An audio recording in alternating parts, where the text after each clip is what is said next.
L'Shana Tova again, everyone. We'll try it again. L'Shana Tova, everyone. I love it. As we gather here this Rosh HaShanah, the beginning of our new year, our hearts are filled with a complex mix of emotions. We come here in joy to celebrate the sweetness of a new beginning, but we also carry with us the weight of recent events, most especially Tuesday evening's Iranian attack on the state of Israel. We felt these feelings all too often throughout the past year. To be sure, the world has changed, and it really changed for us on October 7th, 2023, a day that will be forever etched in our collective memory. Many of us remember waking up that Shabbat morning, reaching for our phones out of habit, only to be confronted with a flood of horrifying news. As Reformed Jews in America, we felt that complex mix of emotions: shock, grief, fear, and a profound sense of helplessness. We watched in real time as terror unfolded in Israel, a place many of us consider our spiritual homeland, even if we've never stepped foot there. Watching the news and seeing ballistic missiles fly over Jerusalem, Tel Aviv, and other parts of Israel the other night brought back similar feelings. Our values and beliefs have continued to be tested. On October 7th, we struggled to process the brutal reality of the attacks. We felt torn for our love of Israel and our hope for a peaceful future. And as we gathered in our synagogues that morning to celebrate Simchat Torah, many of us found ourselves looking over our shoulders, wondering if our own communities might be targets too. In the days and weeks that followed, we experienced a surge of anti-Semitism that shook us to our core. The morning of October 7th, my wife Melissa mentioned to me how compassionate and pro-Israel the news media was. I said, just wait 48 hours. And sure enough, I was right. A pattern that is inexplicable, unacceptable, and pours fuel on the fire, and continues today. We saw hate speech proliferate on social media, watched as Jewish students on college campuses faced intimidation, and witnessed a rise in violent attacks on Jews in our own cities. The world has changed, and with it, our sense of security inward and outward. But today, as we usher in 5785, I stand before you not to dwell on our fears, but to ignite a flame of hope, resilience, and action within each of us. Rosh HaShanah is a time for renewal, a look forward with hope and determination. It's a time where we reflect on our actions and commit to being our best selves in the year to come. It's a time to embrace the word Kadimah and our path forward. Our tradition teaches us in Pirkei Avot, the ethics of our ancestors, I mentioned last night, Kol Yisrael Aravim Zeh Bazeh. All of Israel is responsible for one another. And in these challenging times, these words resonate more powerfully than ever. We are not alone. We have each other, and together we have the strength to face darkness and bring forth light. So this morning, I offer you a guide for Kadimah, to move forward.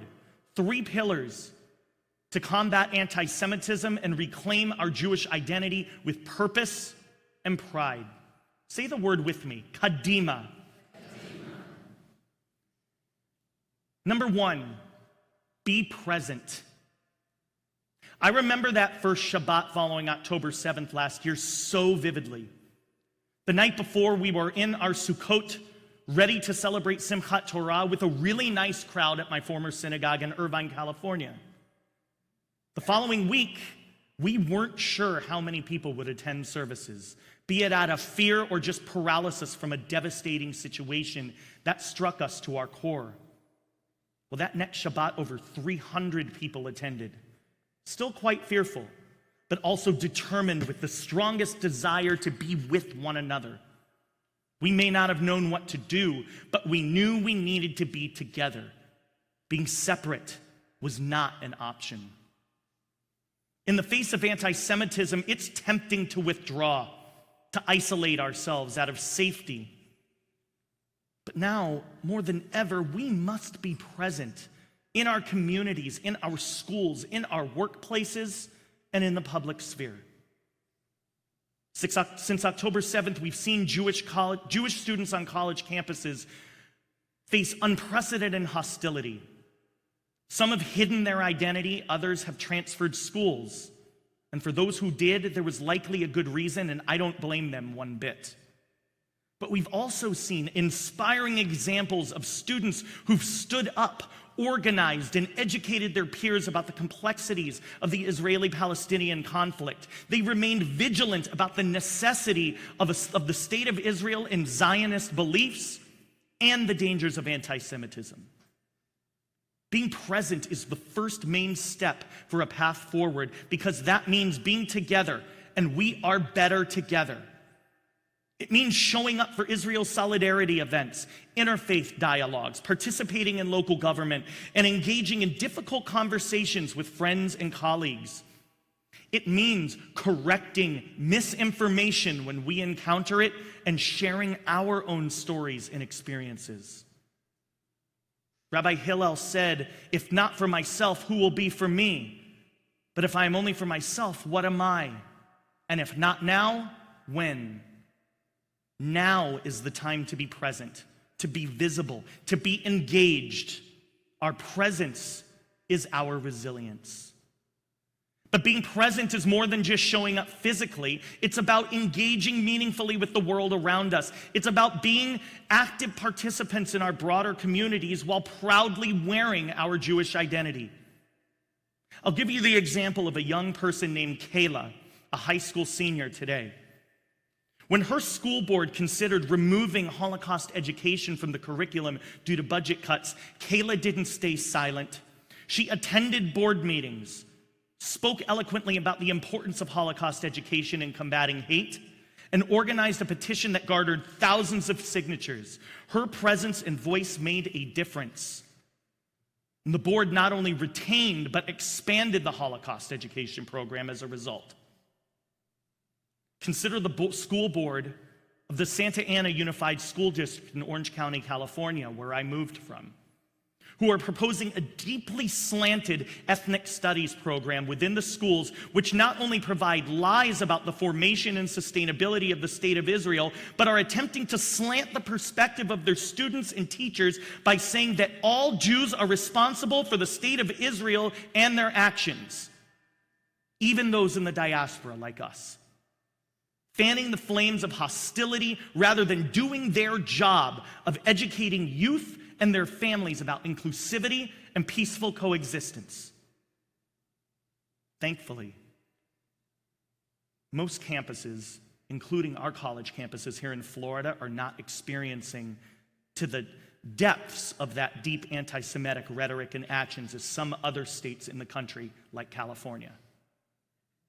Being present also means supporting Jewish-owned businesses, attending Jewish cultural events, and participating in Jewish communal organizations. It means being visible allies to Israel, not by blindly supporting every policy unconditionally, but by engaging in nuanced, informed decisions about its complexities and challenges.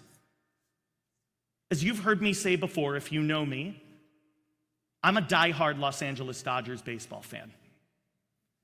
Now, why is that relevant? I may not agree with every decision that manager Dave Roberts makes. And believe me, it frustrates me at times. But in the end, they're my team. And my friends, Israelis, Israel, Jews, they're my team. I may wonder what the thinking of particular policies of the Israeli government are, and I might even disagree. That's okay. I may not see eye to eye with some traditional denominations of Judaism, but they're my team. They're my people. And I will support and stand up for them every chance I get. And I hope and pray you will be right there with me. In our increasingly digital world, being present extends to our online presence as well. We must occupy digital spaces, sharing accurate information about Judaism and Israel, countering anti-Semitic narratives, and building virtual communities that extend our support networks. Remember, every time we show up proudly Jewish, we challenge the stereotypes and misconceptions that fuel anti-Semitism. Our presence in those interfaith gatherings, community events, and public forums is a powerful statement that we are an integral part of a diverse fabric in our society. Let us draw strength from the words of Mordecai to Esther in the story of Purim, the book of Esther. For if you remain silent at this time, relief and deliverance will arise for the Jews from another place, and you and your father's house will perish. And who knows whether you have not attained royalty for such a time as this. Like Esther, we have been called for such a time as this. Let our presence be felt and our voices be heard and our impact be undeniable. Let's say the word, Kadimah. Let us be present. Number 2, be proactive. While being present is crucial, we must couple it with action. We cannot wait for others to defend us. I felt incredibly isolated by my interfaith partners after October 7th. We cannot wait for others to defend us. We must be proactive in combating anti-Semitism and building a more just world for all. This means educating ourselves and others about the history and current manifestations of anti-Semitism. It means supporting those organizations that fight hate and promote understanding. It means using our voices in person, online, through art, music, other mediums, to speak out against bigotry in all its forms. Consider the example of Deborah Lipstadt, a historian who took on Holocaust deniers in court and won. Or think of the many Jewish volunteers who travel to disaster areas with IsraAid or Zaka, normally the first to arrive on the scene, showing the world the Jewish value of tikkun olam, repairing the world and taking care of one another because it's the right thing to do. Being proactive means building coalitions with other marginalized groups, because anti-Semitism rarely exists in isolation. It often goes hand in hand with other forms of hatred. And by standing up for others, we strengthen our own position and create a more tolerant society for all. But being proactive goes beyond reacting to anti-Semitic incidents when they occur. It means taking the necessary steps to prevent them from happening in the first place. This can take many forms. I've already mentioned a few already. We must invest in education, both within our community and beyond. This includes teaching our children about their heritage, but also reaching out to schools and community organizations to offer resources on Jewish history, culture, and the dangers of anti-Semitism. Check out sites and groups such as the I Center, Anti-Defamation League, Stand With Us, APAC, and the like, that can continue to help us grow and provide the facts when we and our community need them the most. Anti-Semitism thrives on ignorance and isolation. By building strong relationships with other faith and ethnic communities, we create a network of allies who will stand with us against hate. Because the truth is, we have more in common with those in the community than we think.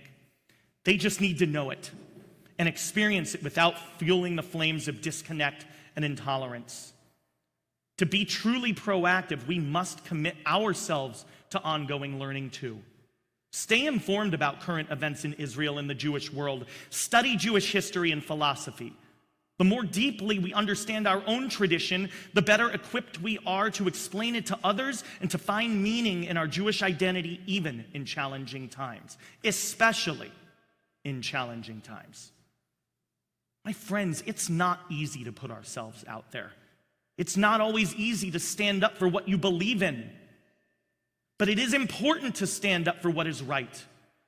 Being Jewish is one piece of a larger puzzle that makes society better and stronger. And a thriving Israel continues to make our world better, more technologically savvy and influential by the day. Each proactive step we take, no matter how small it may seem, contributes to the larger fight against anti-Semitism and solidifies our necessary place within Weston, South Florida, the United States, in the world. Say it with me, Kadimah. Let us be proactive. Number 3, be proud. As we are present and proactive in our communities, we must also stand tall and proud as Jews. This might be our most important attribute individually and communally. Our history, you see, is one of resilience, innovation, and unwavering faith. From Albert Einstein to David Ben-Gurion to Golda Meir, from the kibbutz movement to the cutting-edge technologies coming out of Israel today, we have shaped the world in profound ways. Yet, how often do we hesitate to wear our Star of David necklaces in public, especially now? How many of us have considered removing our mezuzot from our doorposts out of fear? My friends, this is the time to resist that urge. To be Jewish is not something to hide or sweep under the rug. In fact, it is the exact opposite. Remember the words of Elie Wiesel. I swore never to be silent whenever and wherever human beings endure suffering and humiliation. We must take sides. Neutrality helps the oppressor, never the victim. Silence encourages the tormentor, never the tormented. We have the answer. Let's wear our Judaism proudly. Let our pride be a beacon to others, showing that we will never be intimidated nor silenced. But what does it mean to be proud in the face of anti-Semitism? It means embracing our Jewish identity in all its richness and complexity. It means celebrating our holidays openly, sharing our traditions with friends and neighbors, and speaking up about our experiences as Jews. Being proud means honoring the diversity within our Jewish community. Ashkenazi, Sephardi, Mizrahi, Black, Asian, Latino Jews, Jews by birth and Jews by choice.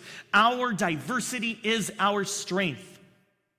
And by embracing and celebrating this diversity, we present a united front against those who seek to define or limit us. Let us follow in the footsteps and draw inspiration from our ancestors who in the darkest times found ways to practice their faith and pass on our traditions. From the secret seders of the Marranos during the Spanish Inquisition to the underground Hebrew schools in the Soviet Union and prayer services during the Holocaust and concentration camps. Our people have found ways to keep their Jewish identity alive. Today, we have the freedom to be openly Jewish. Let us not squander this hard-found liberty. Instead, let us use it to shine a light on the beauty and wisdom of our tradition, to educate others and to stand firm against the tide of anti-Semitism. Let me share you a personal story that I believe captures the essence of this pride we must instill in this community, especially in our youth. I learned from a past rabbi of mine a powerful practice to enable our children to feel that pride and share it with one another in the world. And I've now adopted it as my own practice and our own practice at Temple Dorim. On the first day of religious school this year, we gathered all of our children together. The excitement was palpable, and the air was electric in anticipation.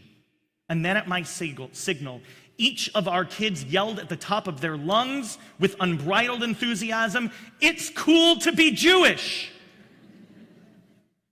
But my friends, they didn't just yell it, they believed it. You could see it in their eyes, hear it in their voices. Their hearts and minds were perfectly aligned in that moment, and I couldn't have been any more proud of them. And if some of them didn't quite get or know or understand why it's cool to be Jewish, well, then we have to continue doing our jobs. And we will, to be sure. This simple yet profound act of declaration is more than just words. It's a statement of identity, of belonging, of pride in who we are and where we come from. And those children, they will remember that saying for the rest of their lives. In moments of doubt and fear, in times of challenge or adversity, they will have this affirmation to fall back on. It's cool to be Jewish. And my friends, all of us should believe it. because it is cool to be Jewish. It's cool to be a part of a tradition that has survived millennia, that has contributed to so much in the world, that values learning and justice and compassion. It's cool to be a part of a people who, despite facing unimaginable adversity, have always chosen life, have always chosen hope. As we face the challenges of anti-Semitism in our world today, let us take a lesson from our children. Let us embrace our Jewish identities with that same enthusiasm, that same unabashed pride. Let us declare in our words and in our actions that it is cool to be Jewish, because when we truly believe this, when we embody this pride, we become living testimonies to the strength and beauty of our tradition. What's the word? Kadimah. Let us be proud. As we reflect on these three pillars, be present, be proactive, and be proud, let us remember that we are not powerless. We are the inheritors of a tradition that has survived millennia of persecution. We are the guardians of a culture that values justice, learning, and compassion. Yes, this past year has been extraordinarily challenging. Yes, there are times when we feel afraid or even discouraged. But look around you. Please look around you right now. Look at this full room. See the faces of your community, your extended family. Feel the strength that comes from our unity. On this Rosh HaShanah, as we celebrate the birth of our world and the beginning of a new year, let's make a new commitment. Let us promise to stand tall in our Jewish identity, to be visible and engaged in our wider communities, and to take the active steps in combating hatred and building understanding. Remember, all of Israel is responsible for one another. And in these troubled times, let that responsibility be a source of strength and our call to action. May we go forth from this holy day renewed in spirit and resolved in purpose. May 5785 be the year we turn the tide against anti-Semitism, not through fear or isolation, but through presence, proactive engagement, and pride.